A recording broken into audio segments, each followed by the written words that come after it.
Okay. It's 7:01, and I'd like to call to order the November 16th, 2021 Hideaway Hills Board of Trustees meeting. May I have a motion to adopt this agenda? I'll second. Moved by Mary Beth, seconded by Annie Kerrigan. All in favor? Aye. All opposed? So moved. The president's report. We may think that things are wound down since the cold weather's taken over, but it hasn't. We had a very successful Halloween party here at the lodge a week or so ago. I'm sorry. I was That's- just saying I can't hear. God damn it. I'm sorry. That's okay. And things are going to start to heat back up. December is full of all kinds of great things in Hideaway Hills. One of the bigger things that we found out that everybody enjoyed last year was the contest of lights, which goes from December 1st to December 18th. The tour of homes is December 11th, which is always fun, as I can attest to. And we also, on the 18th, have activities for youth event upstairs or in the lodge, period, both upstairs and downstairs, with breakfast with Santa. So, and I know for a fact that's always well attended. I think there was even a year where I was dressed up as an elf or something like that. Hopefully there aren't any pictures of that. And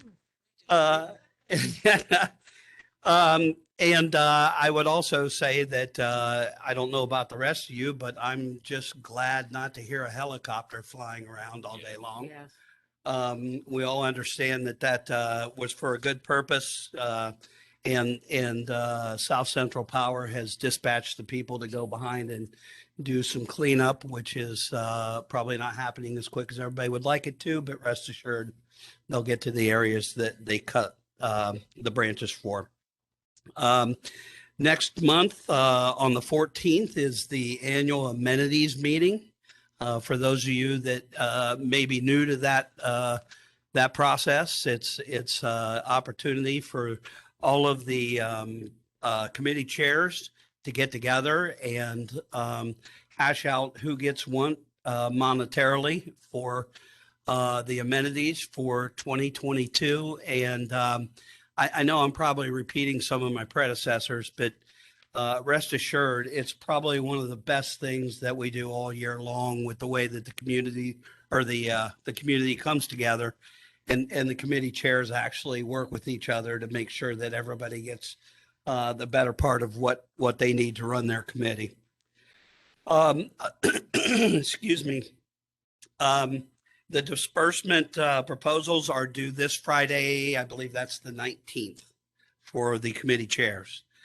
Last but not least, I would like to ask everybody to entertain contributing to the employee Christmas fund. When you support the annual Christmas fund, your generosity makes a huge difference to our employees. And some of these folks we see every day, the gals in the office, but a lot of them that are out working in the community, we don't see.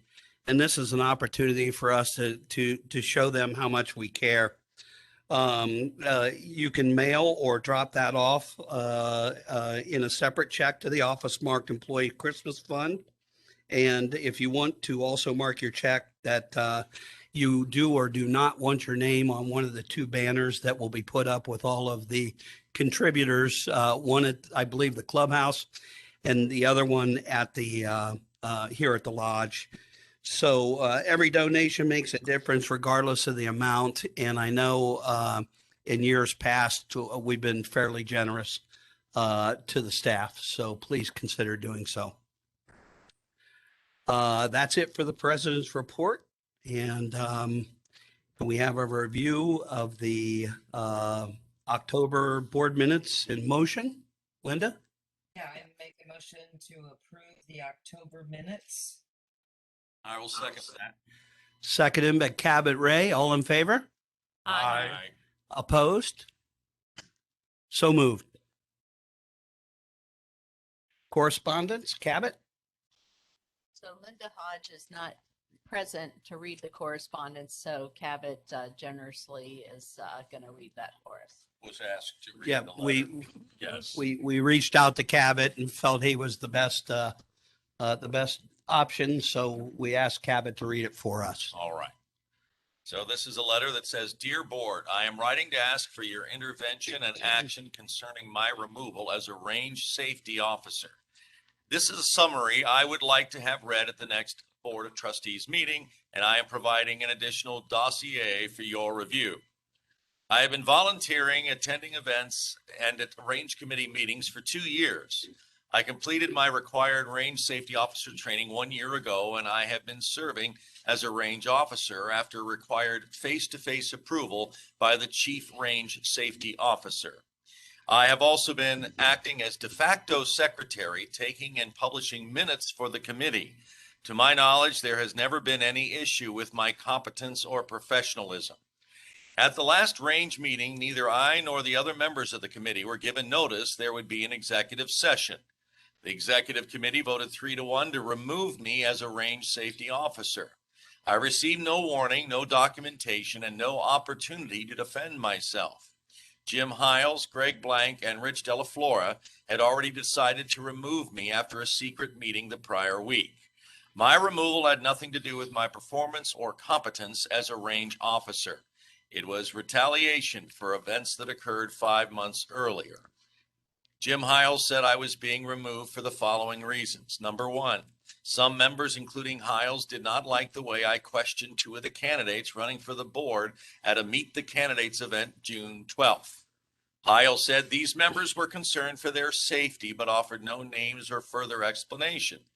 Mr. Hiles forced me to play a guessing game, but it was obvious the complainants were Greg Blank and Margaret Euler. Hiles determined my behavior asking questions made me a safety threat around loaded firearms. Number 2, I allegedly approached and spoke to Greg Blank during a trap shoot event while putting away equipment after being ordered by Hiles to stay away from him. I have no recollection of speaking with or engaging Mr. Blank that day, but Mr. Hiles chose Mr. Blank's word without question. Number 3, a complaint was made to the board about me, which was a cease and desist letter written by Greg Blank's former attorney last July, accusing 6 women, including me, of harassing and threatening Mr. Blank by talking to and texting about him. Mr. Blank's letter demanded that all of us be removed from our board and committee positions, and that did not happen. All these events took place 5 months prior to my removal, during which time I worked successfully and without incident as a range safety officer and was never notified there was any concern about my behavior on or off the range. I asked the board to take the following actions. Number 1, suspend the functions of the range committee, including any RSO training, until my issue has been investigated and resolved. Investigate missing range ammunition and equipment from locked access areas. A member told me about a recent Clubhouse discussion implying I might be blamed for theft as well. 3, to reinstate me as a range safety officer and any other RSOs who resigned in protest. And 4, remove Blank and Mr. Hiles from executive committee roles. They have shown they cannot be impartial leaders. 5, investigate whether my removal involved discrimination as the only active female member of the range committee. If so, censure those involved under HAH rules about harassment and non-discrimination. And 6, define guidelines for all HAH committees regarding meeting proceedings, record keeping, voting, and removal of committee members. In addition to this letter, I am providing the trustees with a variety of documents and the audio recording of the meeting. I regret having to bring this to the board considering all the other work that needs done, but the egregious behavior of Mr. Hiles and Mr. Blank has left me no choice. Thank you for your time and consideration. Sincerely, Michelle Winship, Lot 302. Thank you, Cabot. That being said, we'll move to the treasurer's report and motion from Cabot. Yeah, just one moment. get to that? Yes. Okay, so I sent this out yesterday. We now have a fairly substantial number of committees and subcommittees. At the beginning of October, our total balance for all the committees sat at 159, 521, 17. At the end of the month, at the end of October, our ending balance for all the committees and subcommittees is 164, 223, and 55 cents. And with that, I make a motion to accept this committee treasurer's report. So moved. Do I have a second? Yeah. So moved by Doug Parker, seconded by Linda Lonzinger. All in favor? Aye. Opposed? So moved. Management Committee report, Jim Sigafus. Thank you, Chaz.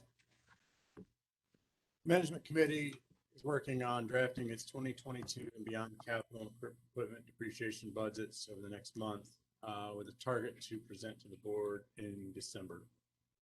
Many of the bigger projects include golf course improvements, security enhancements, lake improvements, and lodge improvements that will take some time to get an accurate cost.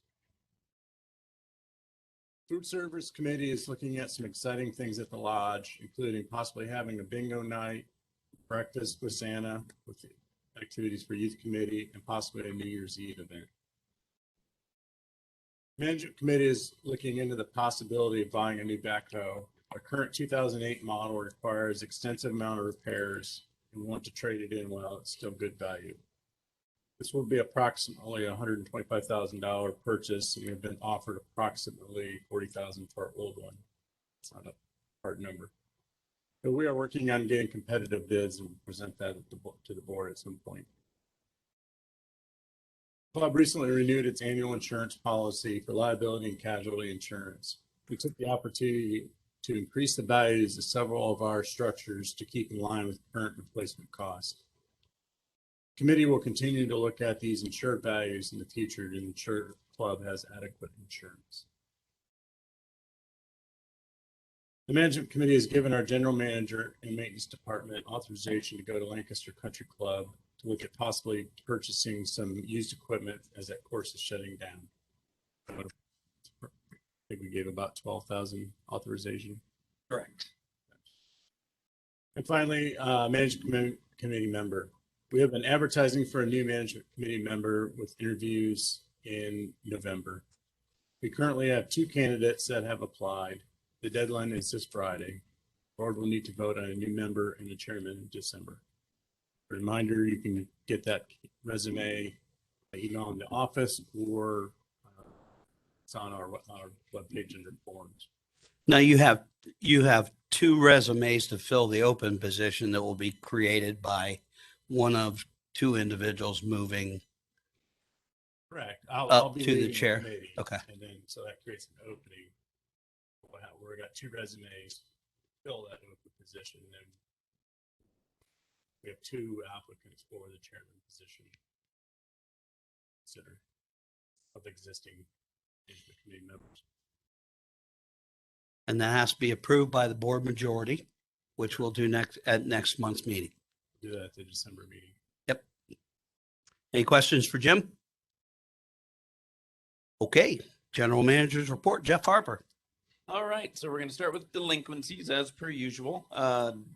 October 15th, primary delinquency was 22,766. I should say primary assessment delinquency, 22,766. Down slightly this month as of the 15th with 22,260, of which 1,014 has been collected since report time. Road delinquencies as of 10/15 were 2,920, and as of Monday were 2,740. Lodge and Clubhouse updates. We have received and as of yesterday installed a char griller and then a smaller flat top unit to replace what was essentially a 60-inch griddle. So we'll now be able to flame grill things like burgers and that kind of thing, as well as having a griddle, smaller griddle for whatever the chef might need that for. We are looking at the first week of December for our first real wine event, wine and appetizer pairings. And we've got the menu pretty well set for that. It'll include 6 wines and 6 appetizers. And then looking at January for an actual sit-down wine dinner, 4-course prefix menu, likely featuring Duckhorn Vineyards. At the lodge, staffing still a challenge, both kitchen and front of house. We have had some applicants. They have not panned out for one reason or another. The staffing at the clubhouse has been pretty stable with Ciara's out for maternity leave, but Chris, Renee, and Sid, along with Kelly and Corinne's helping us out at the clubhouse as well. Finally, for the lodge, I believe I mentioned this in the management meeting, but holiday hours will be as follows. Closed Thanksgiving Day, closed Christmas Eve for the chapel committee to have a service, closed Christmas Day, and then closed New Year's Day after what is likely to be a fun New Year's Eve party that can go until whatever hour we choose it to go until. Clubhouse as well. Reminder, as of 11/1, the back deck's now a smoking area, and the shelter is the non-smoking area until April 1st. Overall staffing updates. Everyone is essentially fully staffed outside of the clubhouse and lodge that was mentioned, with the exception of one on-call security officer. We're using those hours because packages have picked up already. So I think everyone is biting by the advice to get Christmas gifts, holiday gifts ordered early, and those are starting to come in. We're up about 200 a week average from where we were just a few weeks back. And then finally, I'm going to send around a color photo because the black and white in your packet doesn't do this justice. But we've had sold lots 2100 to 2103 to new members. I guess it's been about 3 or 4 months. They're getting ready to submit plans to the ACC and had submitted and had a survey done, finding that at least according to that survey, our corral fence, these are right on Blacktail Court, right over by the horse barn and corrals, but our corral fence is apparently about 10 feet onto their property. So they're looking for some advice as to what might be done. They seem to be pretty reasonable people, and they've stated they're willing to be very reasonable. They just are not sure where to go from there. That's all I've got. Okay. Any questions for Jeff? Thank you. Committee business and reports. We've in the past just gone around the room. Eric, you want to start? Sure. We start with, I guess, sent me an email. Activities for youth e-vote out. So I'd like to make a motion to pay Lasha Bauman $60 for pumpkins for pumpkin done last month, as well as a $50 check out to John Glenn Astronomy Park as a donation. So we've got pay Lasha $60 for pumpkins bought for the activities for youth pumpkin carving and a donation. Did you say how much? $50. $50 to the John Glenn Observatory. Astronomy. Park. Gotcha. Do I have was that a motion? Motion. Okay. Do I have a second? Second. Seconded by Doug Parker. All in favor? Aye. Opposed? So moved. All right. Apparently I'm not loud enough. Okay.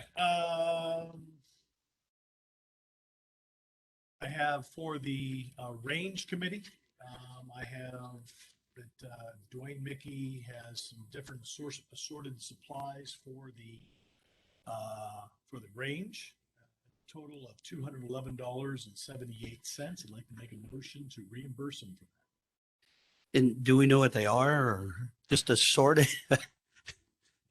No. It's Rural King, it's Tractor Supply, it's Dollar General, it's $69, $21. It does, there's nothing here. Fortunately, it tells me. Okay. So we got a motion from Eric to approve $211.78 for range committee supplies Yes. back to Dwayne Mickey. Yes. Do I have a second? I'll second. I actually saw the receipts and it was all things that they needed for the event that they just had. So Fair enough. it's. Seconded by Cabot Ray. All in favor? Aye. Opposed? So moved. Okay, and lastly, Dwayne Mickey is going to, he's going to resign as chairman from the range committee. He's going to stay on the committee, but he would like to resign. So I'd like to make a motion to accept Dwayne Mickey's resignation from the range committee As leader of the range. as the chairman. Right. He's going of to the stay. range committee. He's staying on the committee, but he is resigning as chairman. Everybody got that? So do I have a second to accept Dwayne Mickey's resignation, but staying on with the range committee? I'll second it. Can't tell him he can't. Okay, seconded by Doug Parker. All in favor? Should we have a discussion about this? Uh, Given that we just got a letter from another member? Well, I think we have to have a vote. You have to put it up to a vote first. though. No, we discuss it before we vote. Yeah, I believe we discussed it before we vote. That's Okay. correct. Yep. That's different. All right. So Annie has opened it up for discussion as to whether or not we accept Dwayne Mickey's resignation. I mean, I feel like we should, He can choose to do what he wants. That's what I That's mean. fair. Yeah. Yeah. but I also feel like it deserves maybe some conversation. He's not here tonight, so.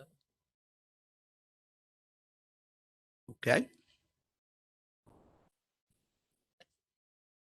With regards to the letter Yeah. conversation, because I think it's on, I think we were going to talk about it in executive session. Okay. Maybe we could table this. I understand that Dwayne is requesting to do this. However, I'm not certain of the circumstances and whether he felt as if it was something he had to do. Yeah, that's why I say we don't have enough information to, And that's why I'm certainly not to deny somebody that. Yeah. well, to do nor that. except Yeah. if they're doing it under duress.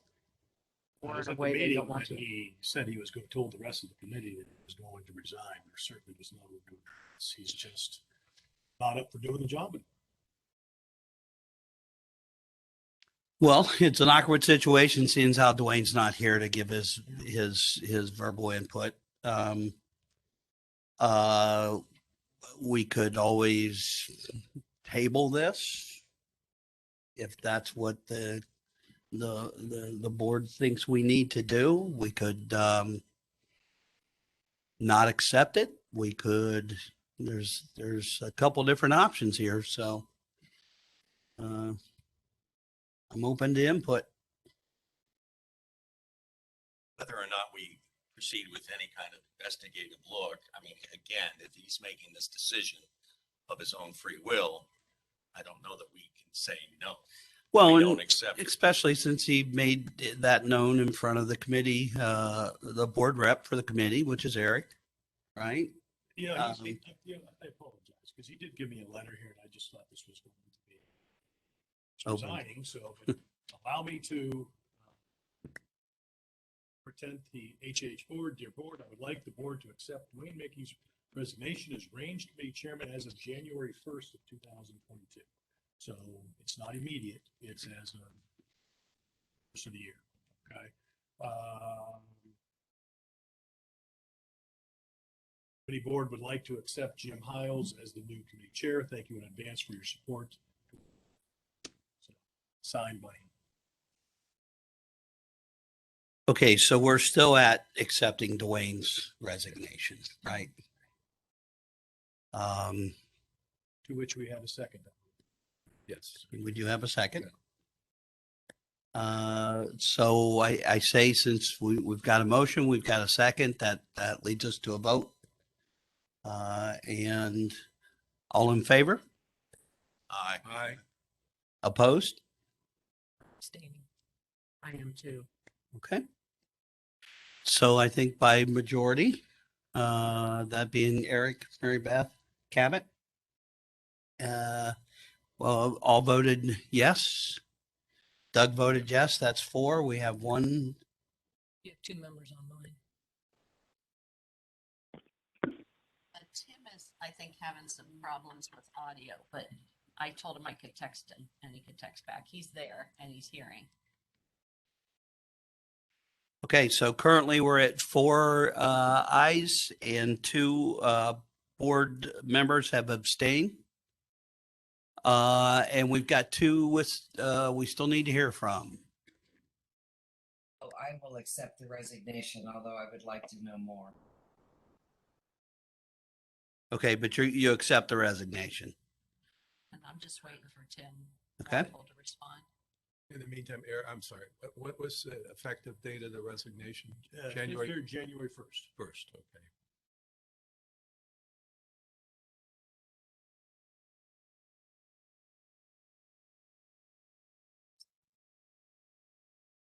You said he votes yes. He votes yes. Okay, so we've got 6 yes votes and we have 2 members that have abstained. So the motion passes. We accept his resignation as of January 1, 2022. And I have one last thing. The Range Committee would like to nominate Jim Hiles to replace Dwayne Mickey as chairman on January 1st. So Make that Eric motion. has made the motion to accept the nomination of Jim Hiles as the committee chair to replace Dwayne Mickey on January 1, 2022. Any conversation? Do we There's need not to been a second second. first? Do we, I think we second first before we. okay. converse. Do I have a second?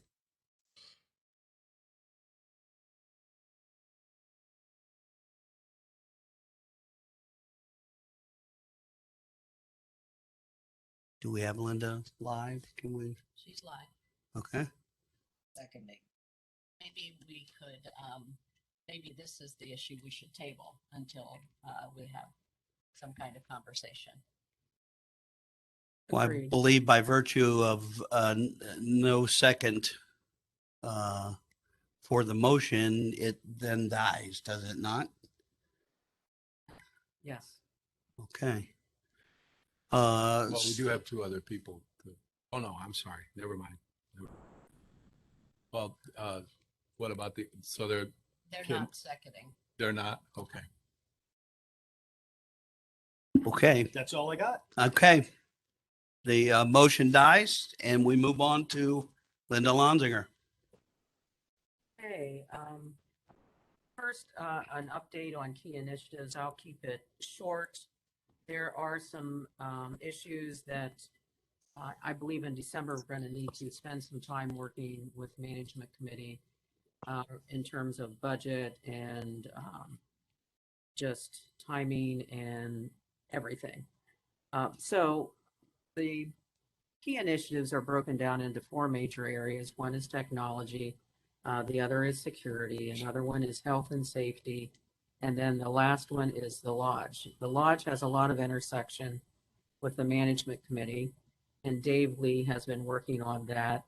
He's done, I think, Jeff, as you know, a structural review of the lodge. They're soon to do an HVAC and plumbing review. Correct. And we've had members who are professionals in the area helping, and it's been very informative. And electrical as well, Linda. Yeah, I think Marty Bendokas is doing electrical. Yeah. Is my understanding.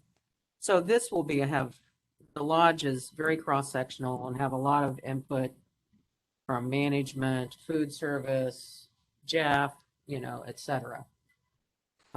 So it's kind of more integrated within the entire community. Security, Mary Beth, that's your main area, and then technology is Annie's. Annie, do you want to say a brief statement about technology? Yeah, sure. Just real quick, we have met with the various staff, meaning and some of the key committees like ACC to understand their needs, and we definitely think we can find some solutions that'll probably meet most of their needs, but the main other need we have is the membership file that the office manages, which is an access database. And that manages things like members, lot ownership, billing and fees, vehicle registration, and various other things. Rather than trying to continue to look for a solution, which I don't think we'll find, I'm recommending that we look at a path to modernize that to be more of a web-based solution. So I've been working with Jeff to set up a call with our current consultant, and then we'll also look at other contracting houses to understand the scope and cost to do that. Okay. Access isn't something that's really super supported by Microsoft, and it's a very old technology. And so that was the main purpose behind doing that. Your work is cut out for you. Mhm. Mary Beth, do you want to have a short statement on security? I've been in touch with management and they're going to hopefully add something into the budget about fencing in particular. And like Jim said, continuing to work on camera and or gates for security. And they've met with some people on that, and hopefully we'll find the right path on that. But that's pretty much it for now. Okay. Then the last area is health and safety. And we've had two major topics that we've looked at. One is water for our wells. And one thing that we had a hydrogeologist, and you've heard me mention this before, as a consultant who said, hey, if you really want to know what's happening with your water, you're going to need to get 10 to 12 wells throughout Hideaway Hills, do a measurement maybe every 2 years to see what the water depth is, and also check the water quality. So what I would like to do is get an idea as to the cost of checking water depth, because we'd have a professional do it. When you open a well, that's a closed area, as you know, and we don't want to contaminate the well. So we'd have a professional, probably would need to shock it, and then any testing would also need to be part of the budget in terms of water testing. But we would then have a record throughout Hideaway that would give us an idea of what's really going on with our water. Then in terms of EMS, Linda Hodge, do you want to take it? We all know we live in a rural area. We've got a pretty long response time when it comes to EMS. And there's the main Logan station. There are also 2 substations. We met, a group of us, with the chief in Hocking County to find out if there's anything we can do to improve response times. Getting a station closer to here, he said, is about $1 million to set up a station. Personnel is also hard to find. So the chance of us getting a substation close to us is probably not real likely, although we haven't given up. We want to still talk with Marion Township to see what we might be able to work out there. It was a very amicable meeting, and the chief said, I'd love to have a station close to you. One of the other issues is, I didn't realize this, but the Hocking Hills area and the caves has 4 million visitors a year, 900 cabins at the moment, and they're expecting it to go to 1,200 cabins. So a lot of the resources from Hocking County EMS are being pulled to the caves. So we are still considering other potential options that we might look at, including figuring out what the tax base that Hideaway Hills pays to Marion Township, which might give us a bit of leverage since we don't use all of their other services. That's a good point. Thanks, Linda. Appreciate it. That's it for me.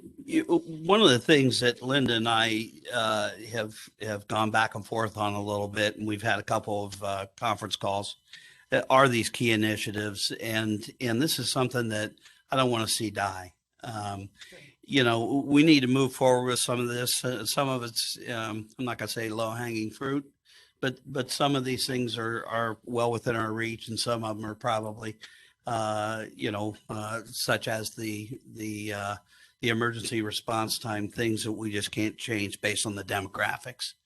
But we really do need to, and we sit here, we go through all of the things that are on this agenda every month, and some of this stuff we need to get cleared off our plate so we can get refocused on things like water. I mean, without water, nothing else happens. I mean, it's just that simple.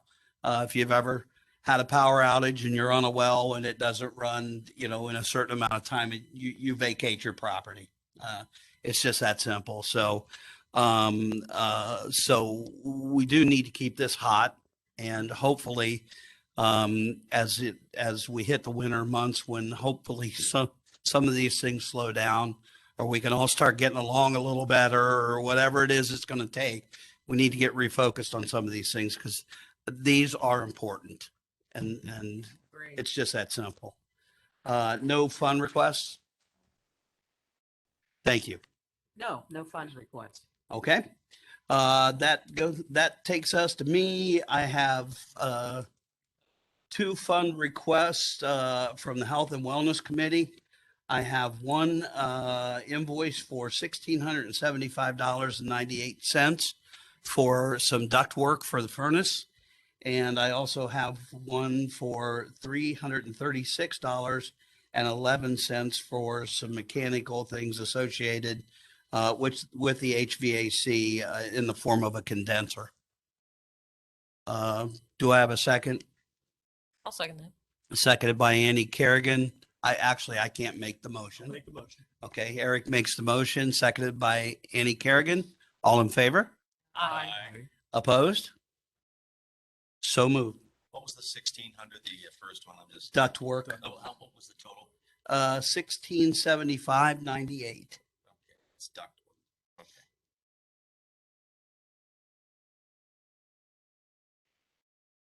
Okay. Mary Beth?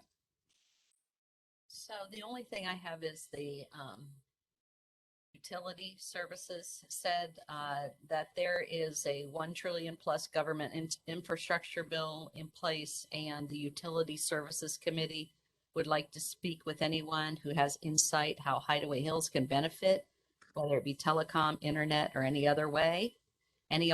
All information is appreciated. Please reach out to Eric Boysko via email. And also, just Chaz already mentioned, but Eric asked that I mention again that anyone wishing to contribute to the Employee Christmas Fund, send the check to the office soon and put the note in the memo line. The deadline is about 10 days after Thanksgiving, so that the funds may be distributed in time for Christmas. It's an annual tradition. Members give thanks to the employees for countless help and work to help make our hills our home. There will be a tree with ornaments noting donor's name in the lodge and clubhouse. Indicate what you prefer, lodge or clubhouse, when sending it in. And I believe the official date or deadline for the Employee Christmas Fund is the 7th of December, if I'm not mistaken. Okay, Cabot? Nothing from golf as far as requests for anything at this point. Nothing from the pool committee at this point either. However, chapel committee, we have a couple of things. There is, I'd like to ask for a vote so that the chapel committee can carry over 853754 in amenity funds from this year to next to purchase additional sale hardware, cables, poles, other materials for construction in 2022. So I'd like to put the motion forward that they can carry over their remaining amenities from 2021 of 853754. So I make that motion. Cabot makes a motion to carry over 853754 from the chapel committee of their amenity funds from 2021. Do I have a second? Second. Seconded by Doug Parker. All in favor? Aye. Opposed? So moved. Thank you. Also, the chapel committee has formed a subcommittee called Compassion Committee. Their purpose is to seek donations to help those in need throughout the year, the homeless and others in need in our area, inside and outside the gates of Hideaway Hills. I would like to make a motion to give the Compassion Committee clearance so that they can send an e-blast to all membership explaining in more detail their mission and how those interested can help. So I would like to make a motion that they be allowed to send that e-blast. I don't think Second. we have to vote on that. They would just have to get it approved by, like, give it to Chaz or. Yeah. Yeah. To have it approved. Okay, I was told Good. by the gentleman kind of behind it that we needed to get a vote for this, so. But if we don't, that's wonderful. So what, they just need to, Approval of Chaz or. Okay. yeah. because they do have an email all ready to send out, but in more in specifics, so. Send it to me tomorrow and I'll check it Okay. out, let you know. Is that it? Got that, Rich Radowski? Okay. Annie? Yeah, I don't have any updates for the organic garden, but I do have a few for the social committee. So the holiday tour of lights will start soon. The contest is from December 1st through the 18th. If you're planning on decorating your home, sign up for the tour by November 30th with Dee Dee Parker. The tour of homes is also coming up as well. It is scheduled for Saturday, December 11th from 11 a.m. to 4 p.m. The committee is still accepting houses. Contact Dee Dee Parker if interested. In addition, the social committee is working with the Bremen Food Bank and collecting food items. Items can be dropped off at the clubhouse from December 3rd through December 18th. And then I have a couple of motions for some funds. I'd like to make a motion to approve $175 from the social committee funds for Tour of Light winners. I'll second. Okay. Motion by Annie for social committee for $175 for the Tour of Lights contest. Do I have a second? Second. Seconded by Cabot Ray. All in favor? Aye. Opposed? So move. And then I'd also like to make a motion to approve $250 from the social committee funds for lodge gift cards for the Tour of Home hosts. Okay. Motion by Annie for the social committee for $250 for lodge gift cards for the Tour of Homes. Do I have a second? Second? Who was that? Second by Doug Parker. All in favor? Aye. Opposed? So move. And that's all I have. Thank you. Doug? For the Lakes Committee, first is I don't know. I'm not sure. Sometimes I get mixed up. We used to do this a little differently, so bear with me. But anyway, I'll do the money first. The Lakes Committee would like to carry over their funds that they had for this year, a total of $11,560 for the silt pond study, because 2LMN, our engineering firm, has been a little bit delayed in getting their work done for various reasons I won't bore you with. But the bottom line is they would like to carry over those funds until next year, because they're expecting it at any time now, but we don't have it yet, right, Jeff? No, that's right. Correct. Okay. Okay, so we have a motion by Doug Parker for the Lakes Committee to carry over $11,560 for the silt pond study. Do I have a second? Second. Seconded by Linda Lonzinger. All in favor? Aye. Aye. Opposed? So move. And just as kind of an addendum to that, as far as the amenities request for next year's Lakes Committee is looking at a second silt pond study that would involve, the one I know best, just describe it as the 874 Yana. I forget which cove that's. Is second cove up on the right-hand side of the lake? I'm forgetting, but it's everybody always says, no, that's near somebody's house or anything, but it's next to 874 Yana. I know that for a fact, but that small cove in there is the one that they're looking at. And they'll probably request another similar amount of money to have that study done too. So that's just an FYI. That's not for a vote. The last thing, this is a vote, but it's not money. We would like to set the date for the pontoon launch for April 23rd, 1920, or excuse me, I wish it was, 2022. So we have a motion by Doug Parker for the Lakes Committee to establish April 23rd as the pontoon boat launch. Do I have a second? Second. Seconded by Cabot Ray. All in favor? Aye. Aye. It's all. Opposed? Okay. One final note, just one final note on the Lakes Committee. Also spending some time talking about the Lakes Enhancement report and what that might or might not mean to the structure of the Lakes Committee, but there's been nothing decided or anything at this point. I apologized to Rex Everly this afternoon in that I felt that tonight's agenda was rather full, Sure. and we knew we had a lot on our plate. We did commit to getting back to Rex with some type of a structure for that committee. Is that supposed to be a subcommittee or a full blown committee? Well, no one's really decided any of that Okay. yet, as I understand it. And All I'm right. a little late to the table on this, but He was kind enough to kind of lay all that out for us last month, and Yeah, it was meant to be a subcommittee.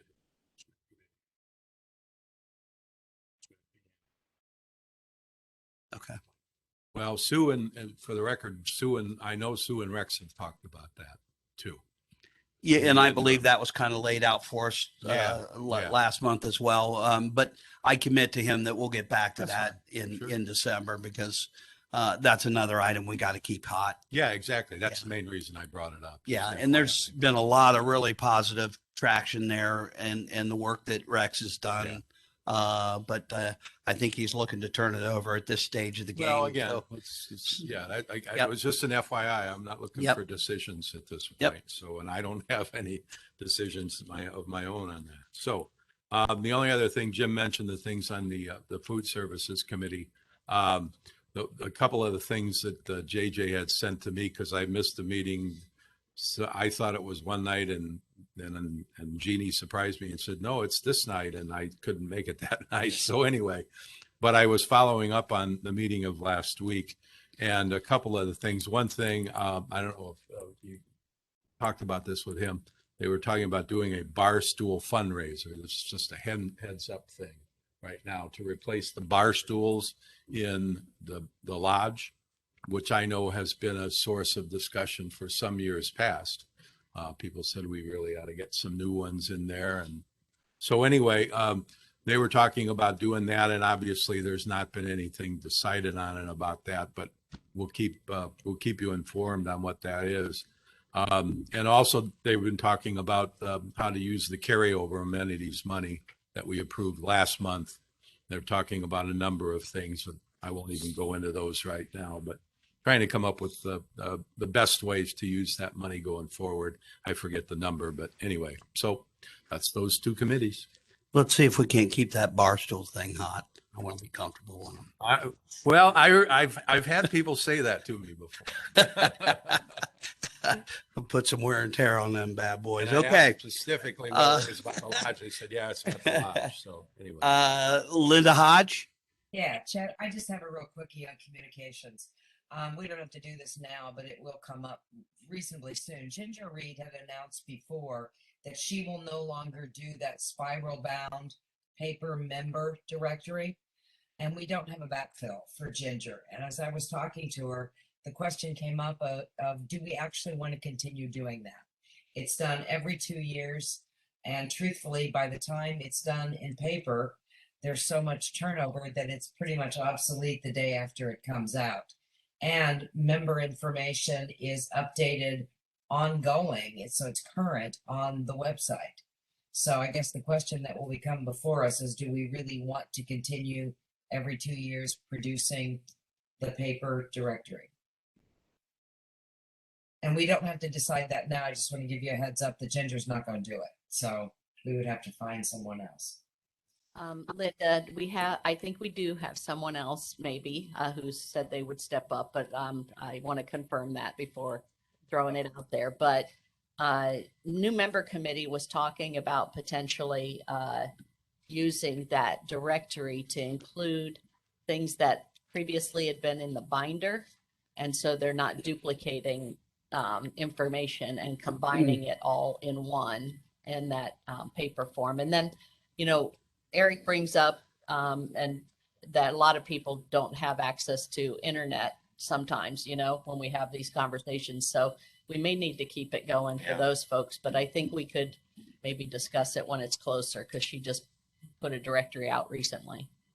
I think. And so is that, I mean, and excuse my ignorance, but is that also a fundraiser or is that just a break even deal? It makes a little bit of income for communications. It's not huge, but it does make a little bit of income. I think we sell them for $15 a copy, I believe. Yeah, she gets sponsors too, and that's really where she makes some money. Yeah. Yeah. I think it's a couple. She'll might maybe like 3,000, maybe 2,500, and she does a really good job getting the sponsors and that part of it. But yeah, so I don't know that it's huge, but it helps. Okay. Does Tim have anything? Do you know? Tim does not. Okay. That wraps up the committee business reports and fund requests, and I will now move us to the open forum. What?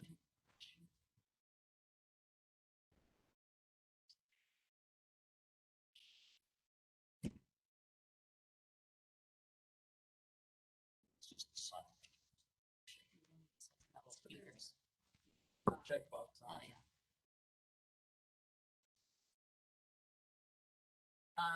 Kathy Clevenger.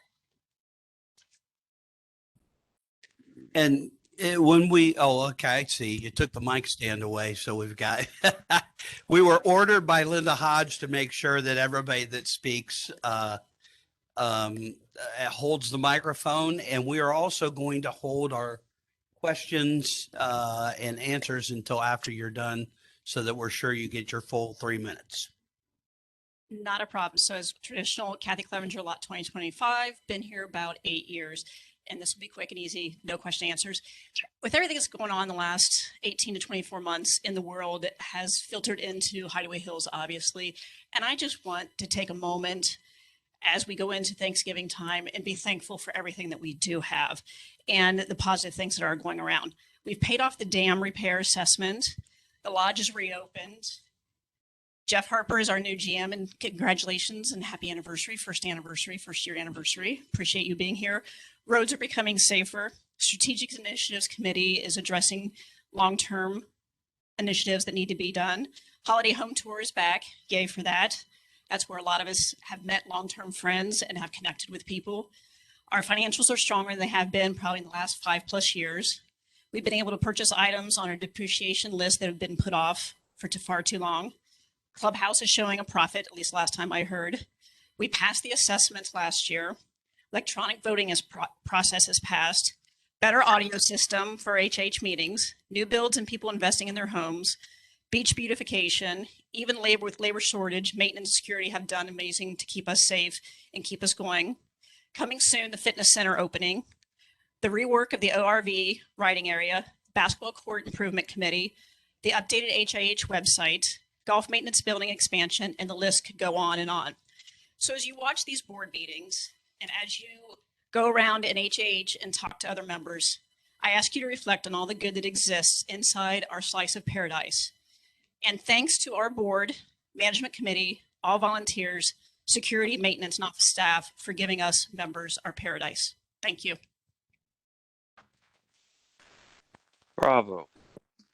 Thank you, Kathy. Thank you, Kathy. Nancy McCoy. Good evening. Nancy McCoy, lot 340. I've been here just about 10 years and totally love it. First of all, I just wanted to bring up, give everyone an update on the road safety and what Cookie and I have been doing. We just want, first of all, to show our appreciation to the members and thank them so much for their generosity, for all the donations that they have sent forward, and also to maintenance, who at this date and time have installed 8 mirrors and successfully painted quite a few lines. When chip and seal went through, some of the lines were covered up with dust, etc. So Cookie and I put on our vests. We went out last week, repainted some of the lines, and we are going to be going out tomorrow to add 1 line at Yana and Wolverine, and then we'll be repainting some more lines while weather is permitting.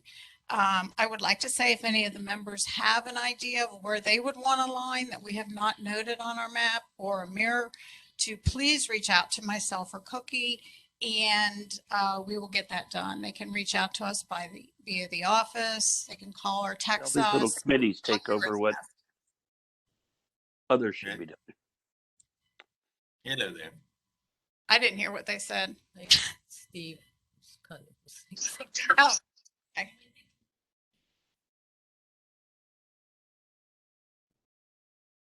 No one has ever done this, if that's what he said. No, no, no. Yeah, you're right. It looks really good. I didn't know if I could speak or not, but since you acknowledged me, you know, to echo on what she said a minute ago, the great things that happen here with volunteers, to take your time to go out and do this. I really appreciate you and Cookie doing that. Oh, you're welcome. Sorry. I kind of got half of that, Steve, but thank you.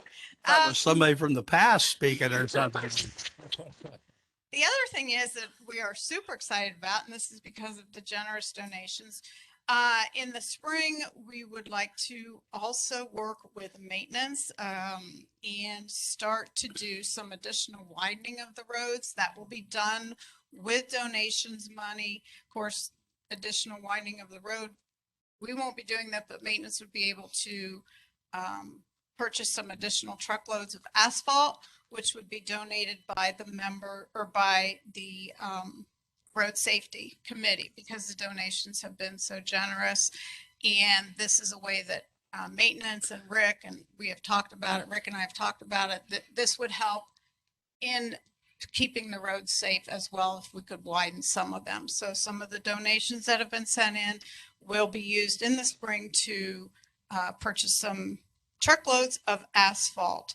The success of that, of course, will be driven by the donations, so that will impact the project. We will also be restriping the roads as once a year or as needed. And as always, please send in your donations so that we can keep this successful project going. Any questions? I gave you 20 extra seconds because of Steve. Because of Steve. Thank you, Steve. Thank you. Thank you, Nancy. Thank you, Nancy. Thanks for your Nancy. work. Thank you, Cookie. Thanks, Cooks. Yeah, and Dave, sign holder. And Les.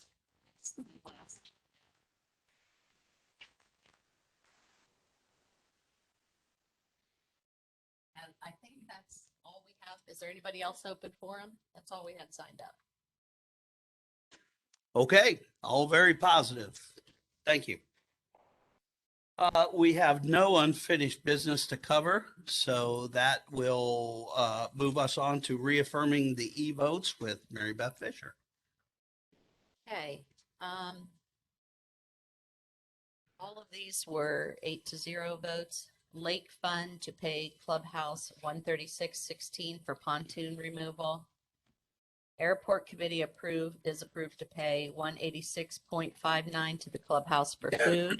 $343.98 to Josh Matthews for food, $366.42 to Lynette Kilbarger for food, signs, tags, banners, bins, and markers. Approve a Golf Committee Green Workday and End of Year Appreciation Pizza and Beer Party at the Lodge, and they were spending $196.52 from the Golf Committee on that.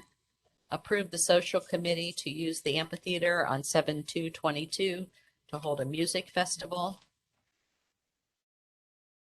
Approve $250 in Chapel Committee funds to purchase Christmas lights to decorate the chapel for the season. Reimburse Robbie Snokes $47.10 from Pool Committee funds for concrete and pavers. Pay $3,025 for the well water hookup for the Health and Wellness Center, and also $973.63 for concrete work. Reimburse Carl Granzow for storage pontoon fee. I think that was $65. Yeah, it was the lot was full, so we had to take it somewhere else. Okay. We got a refund. All right. Lakes Committee is asking for $3,600 to be allocated among the security and maintenance employees at $200 per person for workwear as a thank you for all of the work and support provided to the lake committees over the years. This is a one-time gift and will be in the form of a gift card. Surprise. Lakes Committee is asking for $200 gift cards to be given to Penny and Jessica in the office as a one-time gift for all the help they give also to the Lakes Committee. As 7O, approve amenity funds carry over for the Adopt an Area Committee in the amount of $1,311.10 for 2022.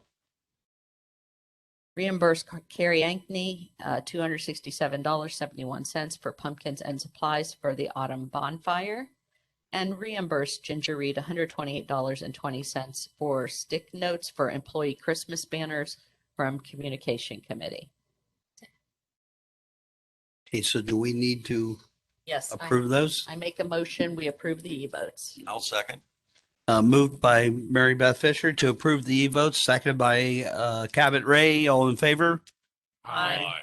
Opposed? So moved. Okay, now we move on to new business topics. It appears as though, just based on recent history, that we continue to have some strife in amongst some of our committees about the way that the committees are run, the guidelines, the structure of the committees, and how they're supposed to function. If you look in the Code of Regulations, it's rather vague as far as the guidelines that it references, and it has a catch-all in that if one of the things that are stated in the code does not apply, it would fall to Robert's Rules of Order. That being said, I would like to see if we can get some traction with the idea of possibly during the winter months when things do slow down a little bit, if we could summons our committee chairs to get together and come up with a more definitive process and procedure for how the committees are run, how they're quote unquote staffed, how many people, who does what, how do you get accepted? Just some more definitive guidelines that we can put in place. Now, I don't know whether or not that that means we've got to look at the code or if this can be placed into the rules, but I think it's time, just based on what's going on with our committees right now, that we take a look at it. That being said, I'd like to just throw that out to see what your thoughts are on it. I think it's a good idea. It's unfortunately we're all adults and we all have opinions and we don't always share them. Obviously in each committee, there has to be a chair, there has to be a board rep. Some committees, I'll reference the management committee, there's supposed to be a co-chair for the management committee. I would encourage each one of the board reps to take that back to your committees and see if we can't rally some support to converge on a date where we may be able to get everybody in the room at one time and just get some ideas out on the table and brainstorm it a little bit. It's not going away. All right. So for any of us that believe that it's going to get better, unfortunately, in a couple of cases, it's not. Therefore, it needs to be addressed. And I think it's time to move it forward. Okay. I believe that is a very good suggestion. I think, the committees are all different size and shapes. Some of them have huge scope, but that doesn't mean that we can't have consistent guidelines for every committee across the board that are undeniable and undisputable. I think that that's a wonderful idea to come up with something very specific that then people going in see, they know what it is, and it hopefully would reduce any controversy or conflict, or at least really cut it way back. Because I think it's time. Yeah, it just needs a little more structure. I mean, each committee is unique in and of itself, and there are all kinds of little idiosyncrasies associated with each committee, and we're not looking to change that, but we are looking to do is give it some structure so that everybody knows how it's supposed to operate, and then hold the committee chairs accountable for making sure that they adhere to it, and that's why we want their input. Who best to ask how to accomplish that than the committee chairs themselves. So if you would, between now and it doesn't have to happen before December, but we can't let it go too long because it's an issue. Okay. Chaz, All right. if you look at the code, the 3 standing committees are pretty clear. Yeah. Yes, they are. ACC and nominating in terms of how they operate and who's involved and how many people have to be there. It's those other committees, and Cabot's point is a good one. You've got 20-some committees that range in size from 3 people to 23 people. So, coming up with some basic kind of structure around that, given the fact that each committee will operate a little bit differently. They're not going to be the same size by any means, but just some basic structure in terms of, what's kind of our size and how do you get on let's face it. I mean, the current scenario and the current structure has served us well. I mean, it's worked for years. It's beginning to fall apart, and I shouldn't say fall apart, but it needs some TLC. So I think it's time that we rally some support and come up with a better way. Are you going to maybe suggest some dates or have maybe put several, I don't know, an executive committee of the committees together to put this together and set the dates and work on this? What we could do is say that we could say that we would send all of the committee reps out to the committees between now and the next meeting to come back to us with maybe a month that we could all get together.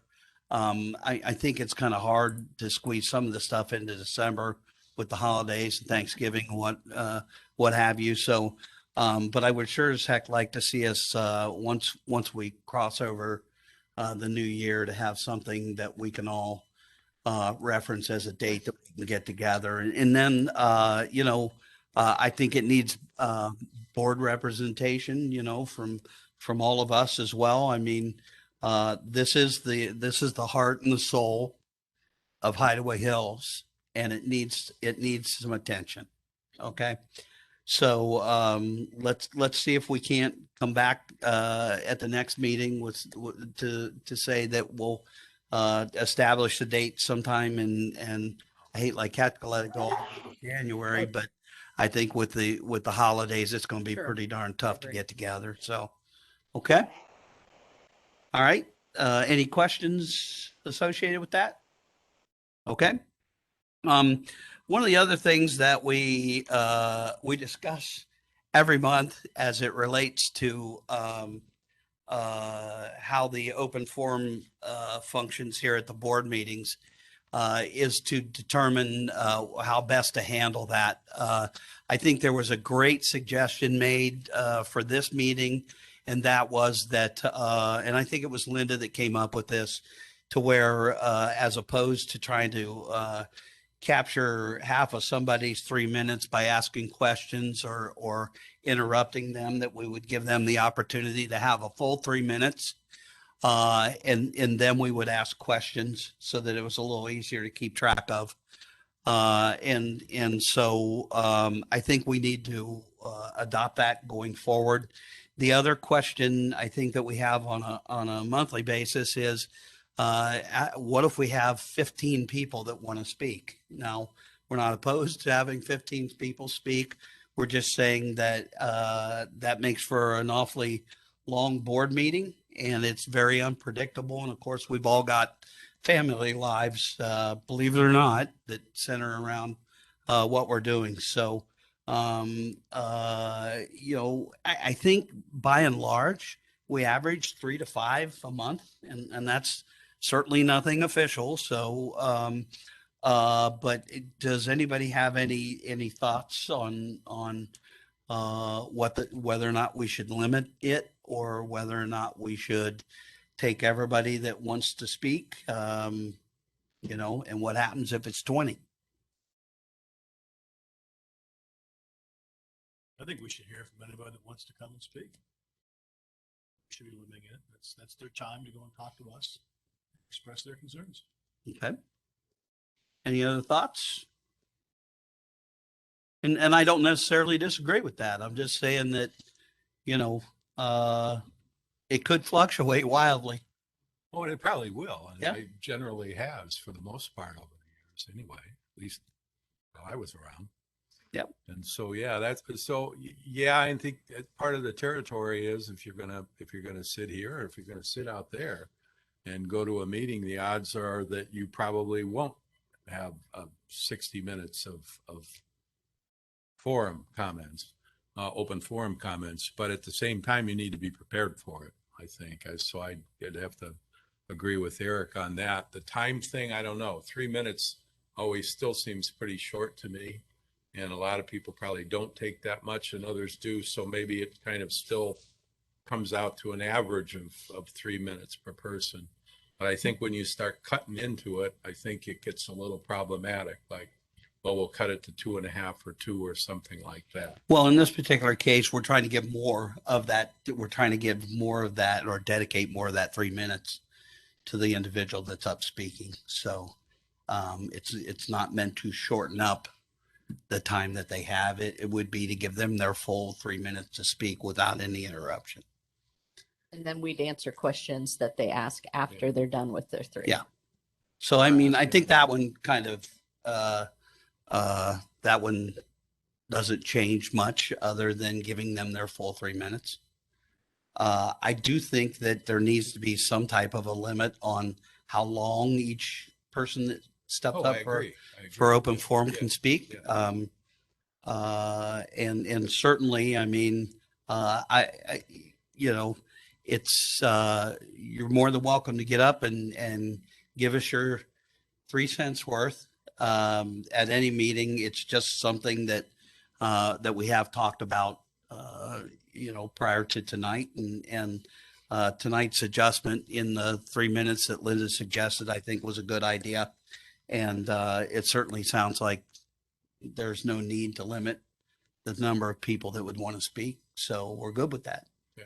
Okay. Mm-hmm. Any questions? Okay. Old business topics. Oh, I'm sorry. The other idea that surfaced during the conversation about the committee ad hoc group was some form of conflict mediation between individuals on committees. One of the things that we've seen extensively here within the last year is the fact that the board continuously has to get involved in conflicts that arise out of some of these committee issues. We're doing it tonight again, and as long as we continue to try to shoulder that as a board, I think it's going to continue to cut into some of the things that need to be addressed.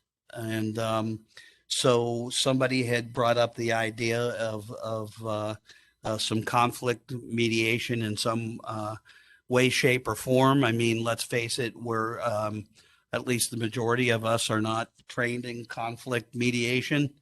So I think we probably need to look at that as well to begin to shorten up the involvement for the rest of the board or the board in these situations. So any ideas or input on that? Is it a good idea? Do we want to shy away from it? Got it. think it's a great idea. This would happen outside of the board meetings. Yes. This That would is not- correct. This would be something where the parties would come together and there would be somebody that's there to try to filter out the facts and come to some agreement, or if you will. And that's correct. So there's a bunch of several states that in their homeowners associations have already adopted this by state law. And Ohio is not one of them, but many of our courts in Ohio have adopted mediation prior to litigation. So for instance, foreclosures, you have to mediate before you can move forward with the foreclosures in Ohio. And so looking at like some of the other state laws, it looks like we might be able to come up, and hopefully by next meeting, we'll come up with a proposal and some language to deal with interpersonal conflicts, which hopefully will lessen our legal bills. We'll have two members who aren't getting along about something, and it costs all members fees in legal bills. And we don't want that. We want everybody getting along. So if we can facilitate that by having mediation as part of the problem solving, prior to it coming to the board and saying, please take care of it by doing X, Y, Z, and provide a list of professionals that are unrelated to Hideaway Hills that can mediate neutrally. Hopefully that will take some of the work off the board and might also, be a resource for people before it goes that far. Who's going to pay for that? Well, that's part of what we probably need to work out. It depends probably on what the situation is. But if the parties have to pay for it, it certainly would be a deterrent to, complain about, another member. If the board decides they're going to pay for it, the votes to have Hideaway Hills pay for it, it probably is much cheaper than our going to the lawyers. Because the mediators charge much less, and maybe there'd be a combination, like ODNR for their mediators has the parties pay before they're allowed to move forward with litigation, and it's pretty minimal what it is compared to legal fees. So I think just ideas being thrown out. But if you have any thoughts about that, Eric, that how you think it should be handled, I mean, certainly, say so, because the more input, the better. And it's prevalent. I mean, we're not naive enough to think that this is another one of those items that probably isn't going to clean itself up. It's going to take some work. It's going to take some effort, and it's going to take some ideas to come up with something that'll let the board move forward with having the time and the resources to move on some of the bigger items like water and safety. So that being said, I think it's a good concept. I don't want the committee ad hoc group to get tied up with that as we try to structure how the committees function. But certainly, I think it's something that an idea that warrants a little bit more discussion. And it's actually something, Chaz, that's getting more attention out there. I was kind of surprised. Indiana already brought into their state law that if you're a member of an HOA, you cannot file a lawsuit until you've gone to mediation first. And the reason they're doing that is because the courts are getting bogged down with so many lawsuits of my neighbor's dog is making me crazy, and they file a lawsuit. So Indiana already adopted it, part of their state law, and I believe Illinois has as well. So it's something that might be well worth our while to think about it ahead of time before it comes down in Ohio as well. Well, I mean, the fact is, and I say this all the time, but we're not the only HOA that has these kind of problems. Okay, so there's at least a platform or a template for us to drive off of in order to get it out in the open and get it discussed. It's something that if you have relatives or friends that live in a gated community or an HOA. I talk to them all the time. I talked to one that was in Tempe just last week who said that they've got many of the same problems that we have as it relates to this very subject. So it's out there, and I'm sure that there is more than one HOA that's dealt with it or has some ideas. It's no different than us, looking at the Ohio Lakes Association to get ideas on how to run, the best way to run our lakes and do things like that. It's another piece of the business, and it's one that we need to get addressed. Okay. All right. Anything else along those lines? Okay. Thank you. Old business topics, ACC rule change as it relates to easements. We are often asked to look at and address easement related situations, not only between neighbors, but for the purpose of neighbors wanting to build in certain places that might encroach an easement. Hideaway Hills, when they laid out the easements, we're still trying to find the code to use to crack why we have easements in some places, and right next door we don't have easements. But it's something that we're faced with on a monthly, if not weekly basis now. And so we went to the ACC committee and said, here are some of the things we're being asked to consider. We need your input. I think Chris with the ACC committee is an unbelievably good resource for helping us work our way through these each individual request. And I think that she's come to us with some language and some suggestions that may help us get it in check a little bit more, at least make the approval process a little less daunting, if you will. So, Chris, are you here? Okay.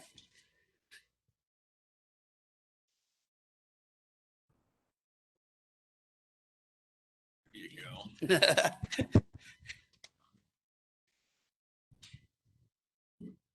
You have what I submitted from the committee? Yes, ma'am. Do you have questions? You want me to run through anything? I don't personally have any questions. It's a lot. It's very involved. If you could walk us through it, we'd appreciate it. I mean, you did such a good job the last time you were up here. I felt like I was educated when I left. Okay. One of the things we found on the committee is that a lot of members don't know what an easement is. And we'll get an application, it'll be for a new build, and we'll say, wait, you have your house across an easement. Well, I don't know what that is. And so, you can't put it there unless you do X, Y, Z, whatever. We decided that it would be useful to add some definitions to the code. Easement is one, setback is the other. Setbacks often run right with an easement. We added, this is something we would like to do more of, but as you're reading a definition, at the bottom of the definition, we've referenced sections within the code that members can go to find how easements are handled. So any questions on the definitions? I think those are pretty cut and dried, right? Yes. Mm-hmm. And then under a section titled Section 300.01 Plot Plan, a plot plan, that's an old term. It's generally today called a site plan because it often involves more than one plot. At the end of that section, we made two changes. Let's see. I have a paragraph there that is the code as it currently exists. And there's two lines at the bottom of that section, 300.01. And the current code says all structures must be located at least 25 feet from the front lot line or 40 feet from the center of all roadways, whichever is greater. and located a minimum of 10 feet from each side lot line. And in a second, I'll get to our new addition with respect to shoreline easements, but we have taken out that phrase each side lot line and added all other lot lines or parcel lines if lots are conjoined, except that lakefront decks and docks may be located at or near a shoreline as specified in section 400 of this code. And that new section pertaining to shorelines will get added, but we work that in here as the exception to the rule. Which is what, those are the ones we've been faced with here Right. most recently. Yeah. Yeah. Mhm. And we added in here this section parcel lines if lots are conjoined. A lot is your numbered lot. I have 3 lots, 90, 89, 88, whatever. Everybody has at least 1 lot. A lot of people have more than 1 lot. When lots are conjoined, they're called a parcel. And that's in the definitions. Parcels, in mine, for example, I have 3 conjoined lots. My easements for utilities run on the exterior. And down the middle of my parcel, I have lot lines because I have 3 lots. I don't happen to have easements on them. Other people, and again, you pointed out, a lot of this doesn't make sense. I don't know what the surveyors were doing as they did each section, but throughout Hideaway Hills, the properties are all basically handled very differently in terms of the lines as they're drawn on the map. So mine, I have 3 lots.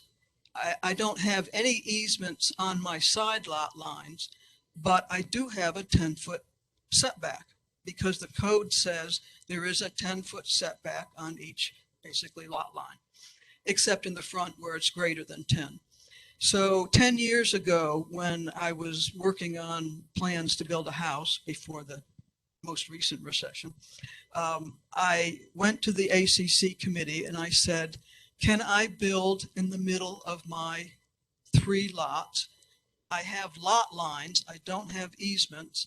The code says I have to stay 10 feet off of each side of those lot lines. And the ACC said, well, we don't enforce that because it doesn't make sense. And it's true. It doesn't make sense. The purpose of a setback is to protect, give neighbors some space. It's basically for the perimeter and not the interior because you're protecting yourself from yourself, which I don't know, maybe that's necessary on some occasions.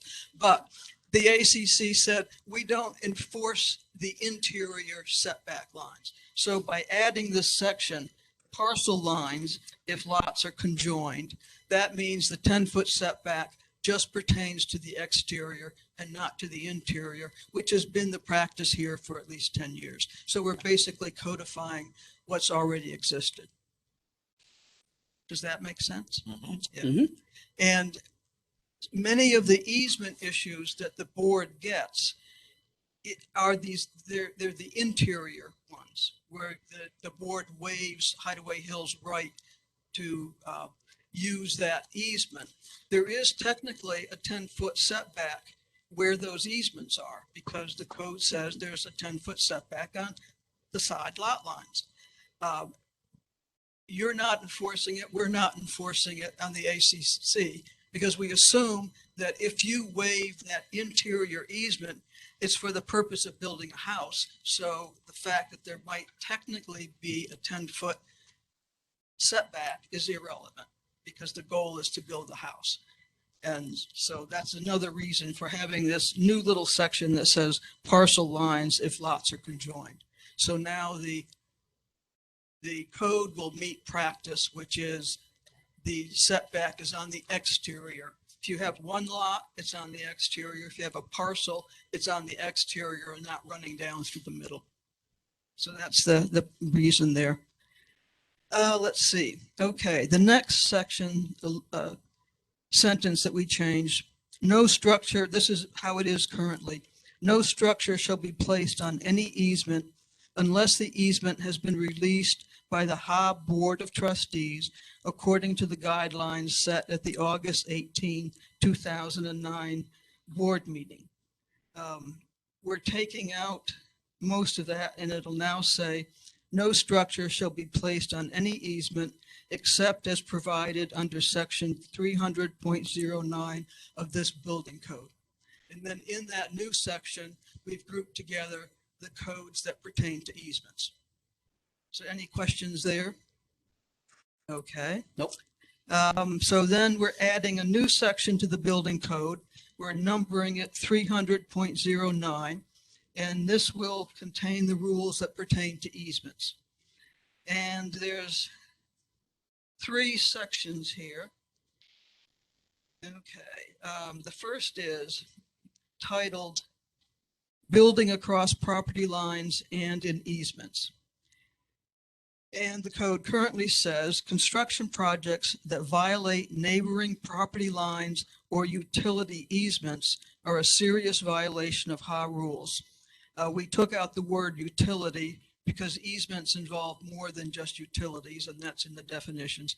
And we just changed it to construction projects that violate neighboring property lines or allots easements are a serious violation of HA rules and subject to a maximum fine of $500 per month to a maximum of $5,000. These fines will be levied until such time as the member in violation comes to terms with the offended party. An offended party could be the board, Hideaway Hills, it could be a neighbor, could be a whole combination of things. We are removing to a maximum of $5,000.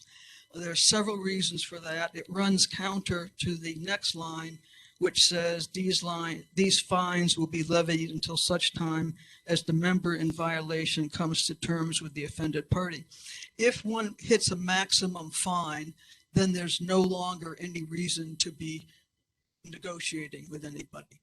And that pushes everything towards lawsuits instead of negotiation. We struck out to a maximum of $5,000. Also, $5,000 used to be a fairly significant amount of money. It's not anymore. And when you have houses that are selling for $600,000, if someone wants to do something in an easement, $5,000 maximum fine is a pretty easy way to do it.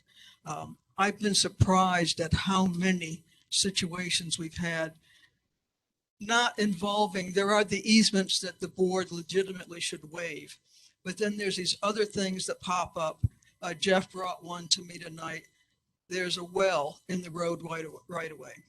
And now he says, and I'm sure this is the case, the parties involved are very willing to deal with this and get it solved, but there will be somebody who won't want to get it solved.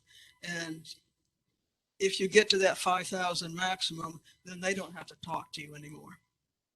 Then you're talking to their attorney. So that's the reason we took that out. Okay. And in other parts of the code in the future, we'll probably suggest just a similar change. Okay, the next one. No structure, I'll read what currently exists. No structure shall be, I'm reading the red and the blue, the black here. No structure shall be placed on any easement unless the easement has been released by the HA Board of Trustees according to the guidelines set at the August 18, 2009 board meeting. We've changed that to be a little more positive and to correct an error.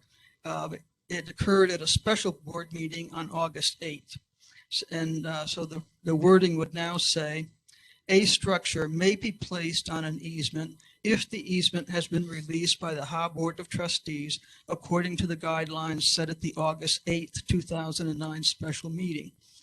And then we add, as stated in the minutes, the Board of Trustees of Hideaway Hills may waive the club's rights in easements laying between 2 adjacent lots owned by the same person based upon the following criteria.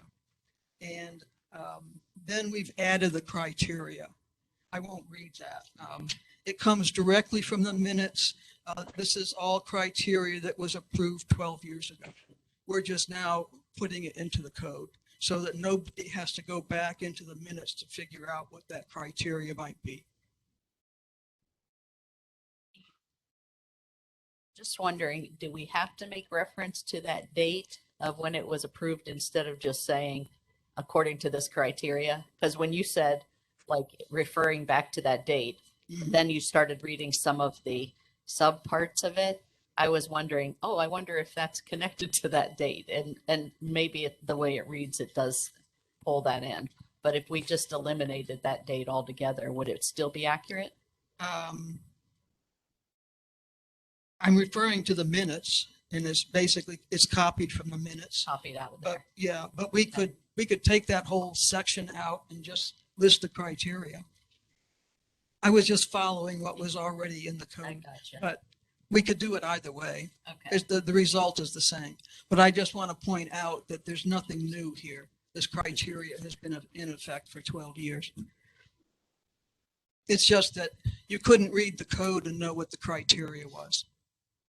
And the criteria being that it's conjoined lots, the owner owns both sides, and that the utility company has waived their right to use it for utilities. And, you know, and some other words about materiality and benefit to the club and whatnot. So, and then we get to the new section. So we'd be adding a new section, and it's titled Shoreline Easements on Lakefront Properties.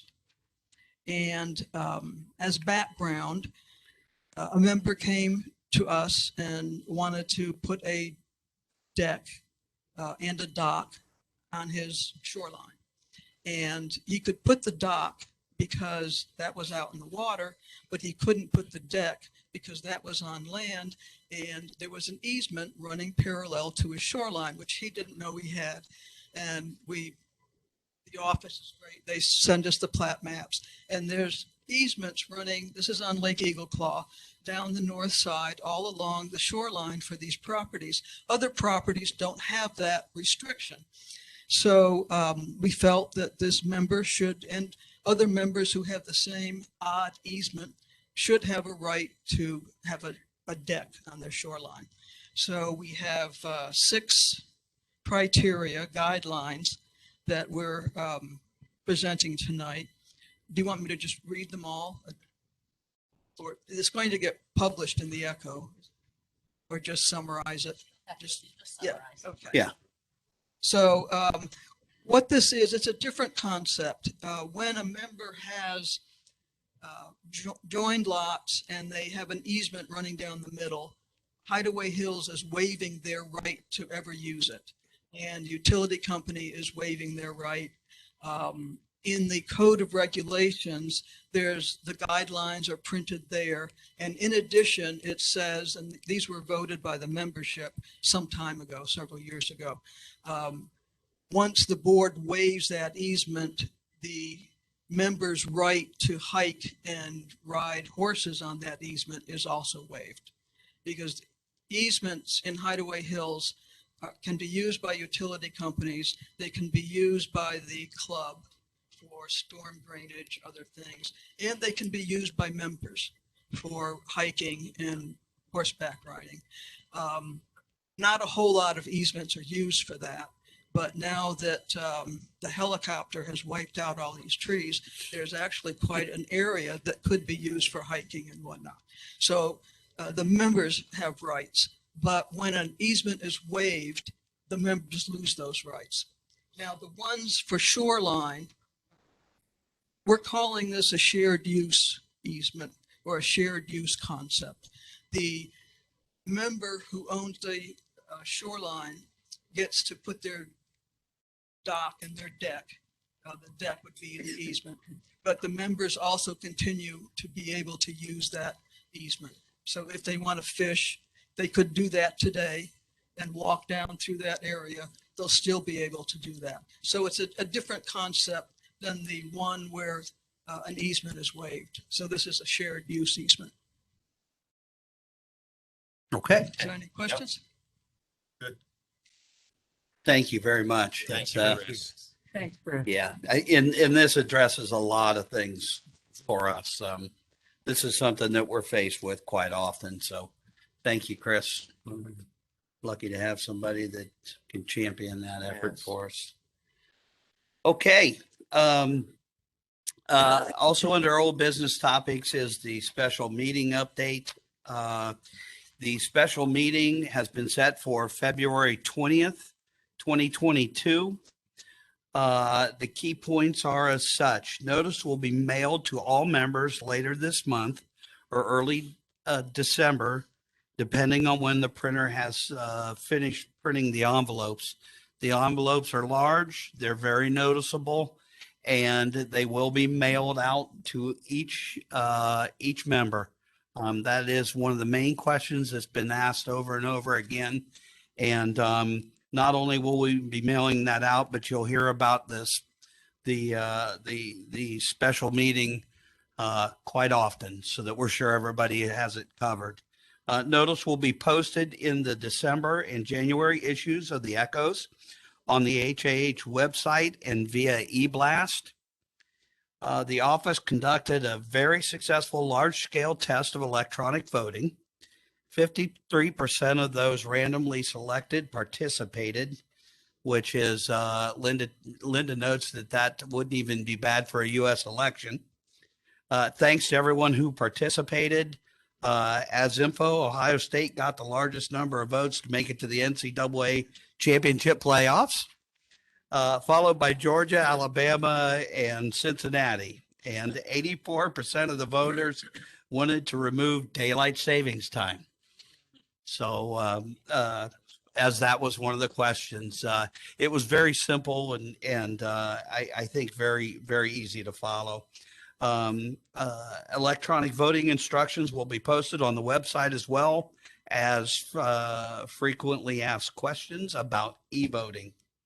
So I think by the time we get done with this, you'll probably get tired of hearing when the special meeting is. But that's one of the things we learned from input from the membership as it relates to the notification process, and we're going to adhere to it as it relates to the special meeting.